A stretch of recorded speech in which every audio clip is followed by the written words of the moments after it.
Hello, and welcome to Okanagan College's Dive into Learning podcast. This week, we will be featuring the Supplemental Learning Coordinator for Okanagan College, Paul Stevenson. Paul was a founding member of the Supplemental Learning Program and is here today to help raise awareness for it. Let's jump right into the interview. Thank you for taking the time to be with us today, Paul. So our first question is for our audience, what is the Supplemental Learning Program and what does it strive to achieve? So my name is Paul Stevenson, and I'm the supplemental learning coordinator for Okanagan College. And supplemental learning is something that's relatively new at the college. It was developed at the University of Missouri 40 years ago to help usually first year students who are struggling with any kind of course. And so we began it 4 years ago as a pilot project. And actually, part of the pilot project was done in business. We chose Math 114, which is a challenge for some students. And so there's a certain amount of attrition every year. And so we wanted to reduce that. And so what happens with supplemental learning is first of all, the prof needs to recommend a student who's already done Math 114 and got more than 80%, which indicates they have a certain level of knowledge, content knowledge. But that's not enough in order to offer effective review sessions. They need some training. So that's where we come in. The Learning Center coordinators have educational backgrounds in terms of teaching.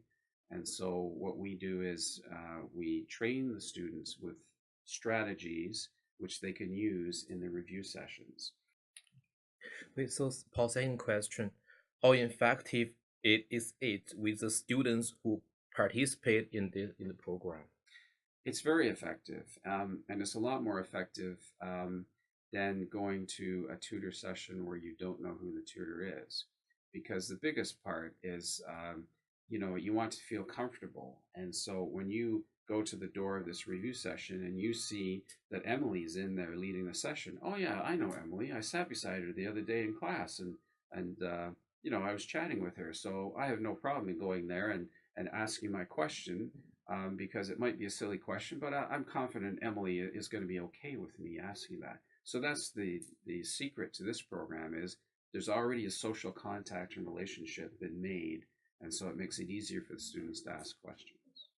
What is the impact on the student tutors of the program? So the leaders themselves. Mhm. Well, the impact is something probably that a lot of them don't expect, because most of the SL leaders will mention to me at the end of the semester or in another semester, they'll say, well, I got 85% in Math 114, so I thought I knew it pretty well.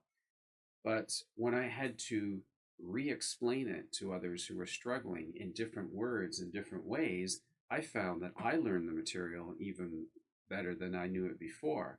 So I came out of there not only knowing the material better, but also the experience of running review sessions is really good for what a lot of employers are looking for today, and that's collaborative work.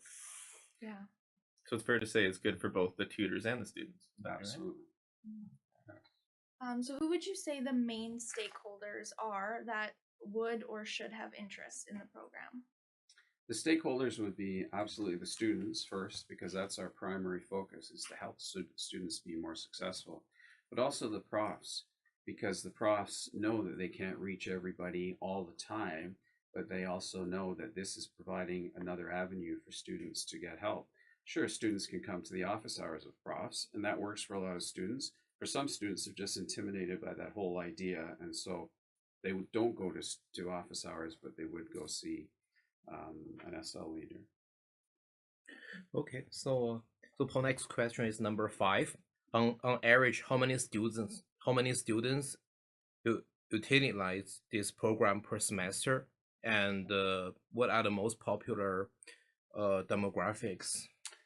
So in terms of utilization, this is a voluntary program. In Australia and in Texas, it's not voluntary. It's part of your schedule. You have to go to it.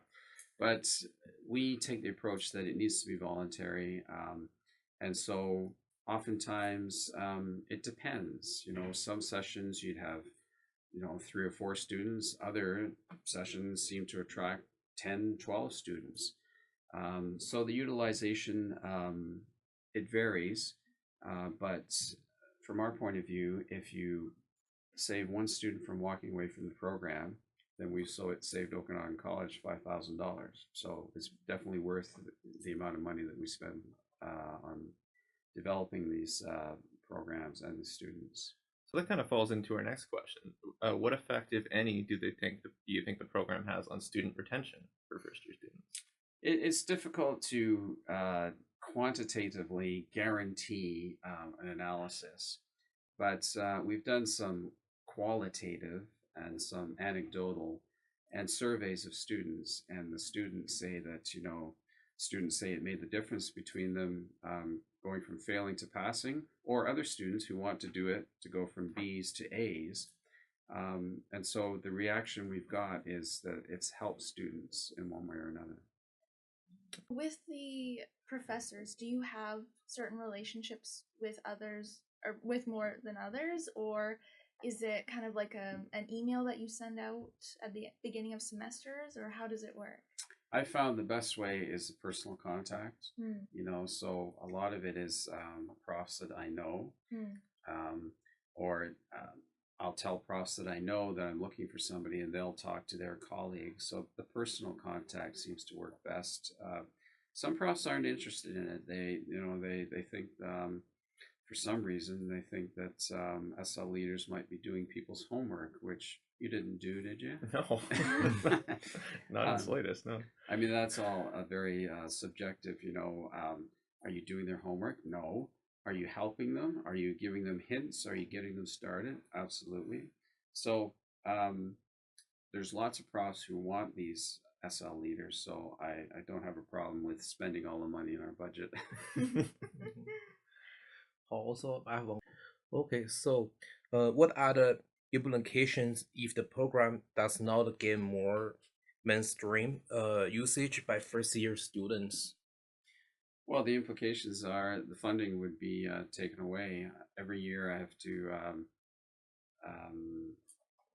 apply for funding for the following year, and most years we get an increase in funding, which is good. Because of things beyond our control, this current year there was a reduction in funding, but it wasn't because there weren't students using it. It was just because of a general lack of money. So the implications, if students stopped using it, well, I mean, if it's of no value, I wouldn't want to waste money on it either. So, but I've been involved with it long enough, and students have been involved with it long enough to realize there is a value to it. Do you notice a huge difference between teaching high school and college students? I do. When I was a high school teacher, I'd say 60% of my time was spent teaching and 40% was in discipline. You come to a college where people are not told they have to be here. They're here because they want to be, and they're paying lots of money to be here. And so when I started off as an ESL instructor, and I get to the end of my class, and I'd say, and this is the homework for tonight, and then somebody would put up their hand, more than one would say, and when we're finished that, what else can we do? So I fell off my chair almost. I picked myself up, and I was dumbstruck. I don't know. I didn't think anybody would ask me that. So it was the fact that so much of what you do here is teaching, actual teaching, which is what I was trained to do, and the discipline, is not there. Yeah. Okay, well, thank you so much for being a part of our podcast. As you know, it's going to help a lot of first-year students who listen to this podcast kind of know a little bit more about the program and why it could be effective to them. So do you have anything you'd like to say to those students in the podcast? Try it out. It's free.